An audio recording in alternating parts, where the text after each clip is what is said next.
ये एक काल्पनिक कहानी है, तो इसे कृपया करके असल ज़िंदगी से ना जोड़ें। धन्यवाद। फिर सुरेश रिया के पास जाता है और कहता है, रिया रिया, और दुखी होकर रोने लगता है। तभी सुरेश को ट्रक के रुकने की आवाज़ आती है। रुक गया था और उसके अगल बगल काफ़ी भीड़ थी। वो लोग उसे बाहर निकलने को कह रहे थे। तभी सुरेश गुस्से से ट्रक के पास जाता है और ट्रक वाले के कॉलर पकड़ता है और उसे कहता है, क्यों किया तुमने, ये क्यों किया? तब वो आदमी डरते हुए कहता है, मैंने कुछ नहीं किया, मुझे ये करने को कहा गया था। अगर मैं नहीं करता तो वो मेरी पत्नी और बच्चे को मार देते। मुझे एक आदमी का फ़ोन आया था, उसने मेरी पत्नी और बच्चों का एक वीडियो भेजा था, जिससे देखकर मैं डर गया था। उसने मुझे बोला था, जब वो लड़की रोड में तुम्हें दिखे तो तुम्हें उसे ट्रक से मार देना है।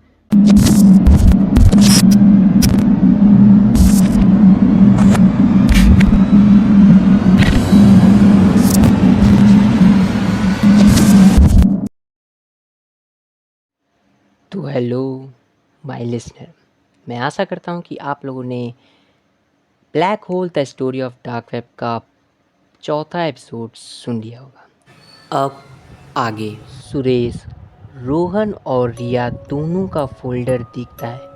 उन फोल्डर में रोहन और रिया की डेथ का वीडियो था। रोहन के वीडियो में एक आदमी घर के अंदर रहता है, जिसको रोहन के चेहरे का मास्क पहनाया गया था, और फिर उस आदमी का घर ब्लास्ट हो जाता है।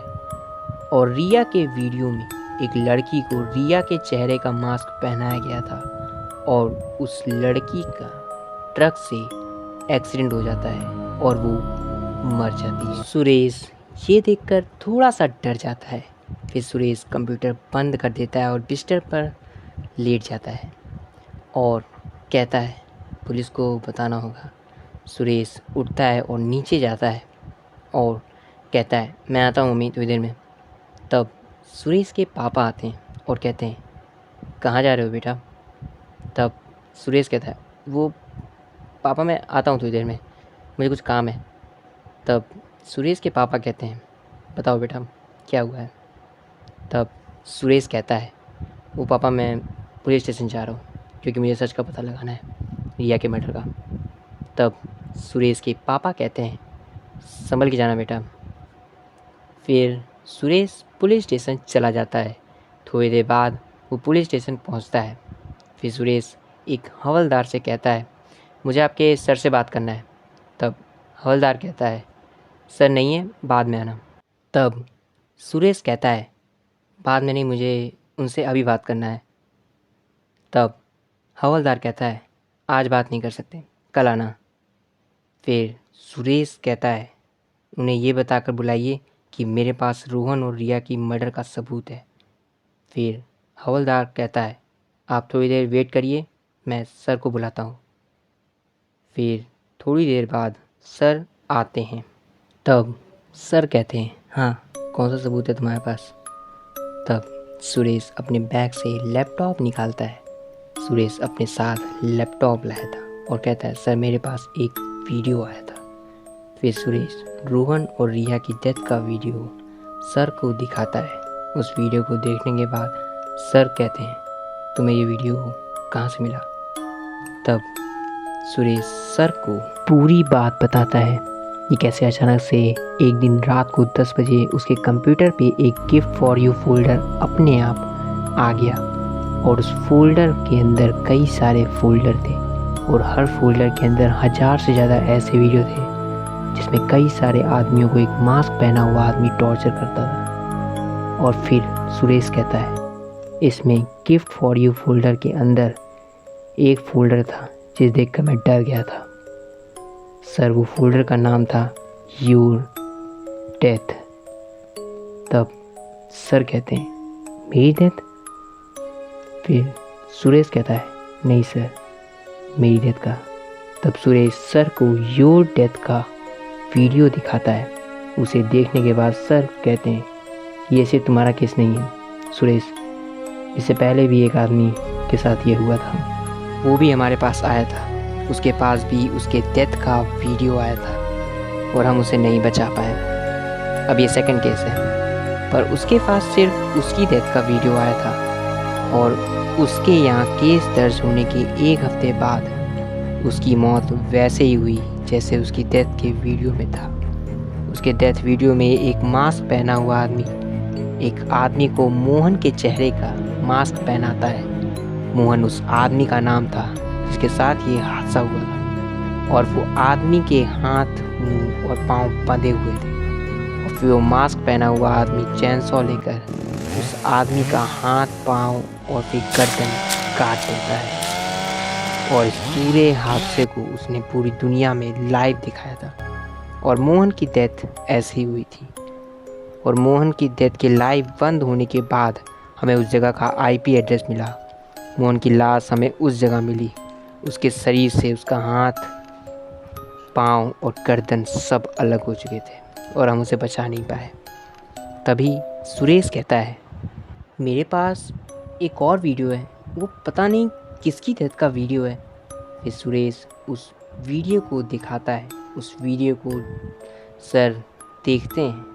वो वीडियो सर की डेथ का था और इस बार उस वीडियो का नाम भी बदल गया था। उस फोल्डर का नाम था राजेश डेथ। राजेश सर का असली नाम था। उस वीडियो को पूरा देखने के बाद राजेश सर इतना ज़्यादा डर जाते हैं कि उनके शरीर से पसीना आने लगता है और वो कुर्सी से उठ जाते हैं और फिर पानी पीने लगते हैं। और फिर सुरेश से पूछते हैं, क्या ये फोल्डर तुमने बनाया है कि सच में किसी ने भेजा है? तब सुरेश कहता है, नहीं सर, मैं क्यों बनाऊंगा इसे फोल्डर, मुझे तो पता भी नहीं कि ये फोल्डर कहाँ से आया मेरे कंप्यूटर में। पर सर मुझे थोड़ा डर लग रहा है, कहीं मैं भी तो इसी तरह मर तो नहीं जाऊंगा। तब सर कहते हैं, चिंता मत करो, हम उसे इस बार ज़रूर पकड़ेंगे, क्योंकि मैं भी उसे पकड़ना चाहता हूँ। मोहन मेरा छोटा भाई था। मेरे छोटे भाई के जाने के बाद मैं कब से उस हैकर को ढूंढ रहा हूँ, उसके बारे में सबूत इकट्ठा कर रहा हूँ, पर मुझे कुछ नहीं मिला। पर इस बार मैं तुम्हें बचा के रहूँगा। फिर सर सुरेश से पूछते हैं, ये फोल्डर तुम्हारे कंप्यूटर में अपने आप आया?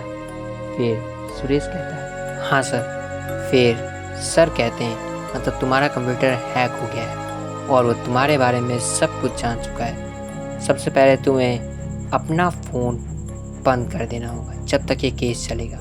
तुम ना फ़ोन या लैपटॉप, कंप्यूटर नहीं खोलोगे। फिर सुरेश कहता है, सर रोहन और रिया के मरने से पहले उस हैकर से मेरी बात भी हुई थी। तब सर कहते हैं, क्या तुम्हारे पास उसकी रिकॉर्डिंग है? तब सुरेश कहता है, मेरे फ़ोन पे ऑटो रिकॉर्डिंग है, मैं देखता हूँ। सुरेश सब जगह देखता है पर उसे कहीं भी वो रिकॉर्डिंग नहीं मिलती है। मुझे याद है रिकॉर्डिंग हुई थी। तब सर कहते हैं, अगर ऑडियो रिकॉर्ड हुई भी होगी तो हैकर ने उसे डिलीट कर दिया होगा। हैकर का फ़ोन कितनी बार आया था तुम्हें? फिर सुरेश कहता है, मेरे ख्याल सर शायद 4 बार। तब सर कहते हैं, अगर किसी पे दोबारा फ़ोन करो तो डिलीट करने के बाद वो नंबर फ़ोन पर फिर आ जाता है। देखो तुम्हारे में नंबर है। फिर सुरेश अपने फ़ोन में नंबर ढूंढता है और थोड़ी देर बाद कहता है, सर ये रहा नंबर, रिया के मरने से पहले इसी नंबर से मुझे कॉल आया था। तब सर सुरेश का फ़ोन लेते हैं और एक पुलिस वाले के पास जाते हैं और कहते हैं, इस नंबर को ट्रैक करो। फिर वो पुलिस वाला नंबर को ट्रैक करता है। थोड़ी देर बाद वो पुलिस वाला कहता है, सर नंबर ट्रैक हो गया है, ये गांव के इलाके का लगता है। फिर सर कहते हैं, चलो हमें इस जगह पर जाना है। सारे पुलिस वाले गाड़ी में बैठकर उस जगह पर चले जाते हैं। वो एक गांव का इलाका था। सर और सुरेश वहां पहुंचते हैं। जिस जगह का लोकेशन दिख रहा था वो एक नाला था। तब सर उस जगह पहुंचते हैं और फिर फ़ोन करके पूछते हैं, यहीं का आईपी एड्रेस है ना? तब दूसरी तरफ से आ जाती है, यस सर, यहीं का आईपी एड्रेस है। तब सर सारे पुलिस वालों से कहते हैं, इस जगह की छानबीन करो, कुछ भी मिले तो मुझे बताना। थोड़ी देर बाद एक पुलिस वाला कहता है, सर यहाँ तो कुछ भी नहीं है। तभी पीछे से एक पुलिस वाले की आवाज़ आती है, सर यहाँ एक फ़ोन मिला है। सर और सुरेश उस पुलिस वाले के पास जाते हैं और उस फ़ोन को देखते हैं और फिर सब लोग पुलिस स्टेशन आ जाते हैं। फिर सर एक पुलिस वाले से कहता है, इस फ़ोन को खोलो और खुद भी पता चले तो मुझे बताना। फिर सर कहते हैं, जल्दी पता करो। थोड़ी देर बाद वो पुलिस वाला कहता है, सर फ़ोन खुल गया है। तब सर कहते हैं, पता करो उसमें कुछ है, कोई सबूत या कुछ भी। फिर पुलिस वाला उस फ़ोन को खोलता है और उसे चेक करता है और कहता है, सर इसमें कुछ भी नहीं है, ये फ़ोन पूरा खाली है। इस फ़ोन का सारा डाटा डिलीट हो चुका है और वो सिम भी इसमें नहीं है। तब सर कहते हैं, इसमें भी कुछ नहीं है, अभी तक मैं उस हैकर के बारे में कुछ भी नहीं पता चला, ये फ़ोन का सारा डाटा भी उसने डिलीट कर दिया। फिर सर एक कुर्सी पर बैठ जाते हैं और सोचने लगते हैं। तभी सुरेश का फ़ोन बजता है। सुरेश फ़ोन उठाता है और कहता है, हेलो। दूसरी तरफ से आवाज़ आती है, सुरेश, मैंने कहा था ना कि इस बारे में किसी को मत बताना। ये सुनकर सुरेश थोड़ा डर जाता है। तभी सर सुरेश का चेहरा देखकर समझ जाते हैं और धीमे से कहते हैं, स्पीकर में डालो फ़ोन को। फिर सुरेश फ़ोन को स्पीकर में डालता है और दूसरी तरफ से आवाज़ आती है, पर लोग शांति से बात को समझते ही नहीं है। तुम्हारी मौत का वक्त आ चुका है। 1 हफ्ते तक या तो मुझे ढूंढकर अपनी मौत को होने से रोक लो, या तो शांति से अपने बचे थे अपने परिवार के साथ बिताओ। ये तुम्हें चुनना है। हेलो सर, पहली बार मुझे पकड़ने की कोशिश की थी पर पकड़ नहीं पाए। सुन के बड़ा दुख हुआ, पर क्या करें, अंधेरे को कोई पकड़ थोड़ी ना सकता है। आपके लिए भी यही चीज। अपनी मौत तो आप पहले ही देख चुके हैं। आपके लिए भी इतना ही कहूंगा, या तो शांति से मर जाइए या फिर मुझे पकड़कर अपनी मौत होने से रोक लीजिए। इस बात के बीच में सर ने पुलिस वालों को इस नंबर को ट्रैक करने के लिए कह दिया था और सभी पुलिस वाले उस नंबर को ट्रैक करने में लग जाते हैं। चलो, तुम्हारे मौत के वक्त मिलते हैं। हाँ, एक और बात, सुरेश, अपने दोस्त सूरज को तो जानते हो। तब सुरेश कहता है, सूरज क्या करने वाले हो तुम मेरे साथ? तब दूसरी तरफ से आवाज आती है, अभी तुम्हारे गिफ्ट के फोल्डर में एक और फोल्डर आएगा, उसे खोलना, तुम्हें पता चल जाएगा। ये तुम्हारी सजा है क्योंकि तुमने मेरे बारे में बताया सबको।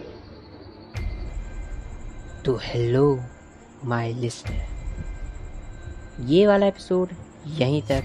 अगर आप भी जानना चाहते हैं कि गिफ्ट फॉर ए फोल्डर में नया फोल्डर क्या आया है और क्या सच में 1 हफ्ते के बाद सुरेश और उस पुलिस वाले की मौत हो जाएगी, तो stay tune to your story teller. और हाँ, जानता हूँ कि स्टोरी आने में लेट हो जाती है, मतलब कई बार लेट हो जा रही है, पर मेरे घर में काम चल रहा है और थोड़ा बहुत मेरे मतलब अभी इंट्रेंस एग्ज़ाम वगैरह चल रहा है, तो इसलिए आने में टाइम हो रहा है। पर चिंता मत करो, जैसे ये सब ख़त्म हो जाएगा और मैं थोड़ा फ्री हो जाएगा, मैं 1 हफ्ते में स्टोरी डालने लगूँगा। तब तक stay tune to your story teller. Then bye my listener.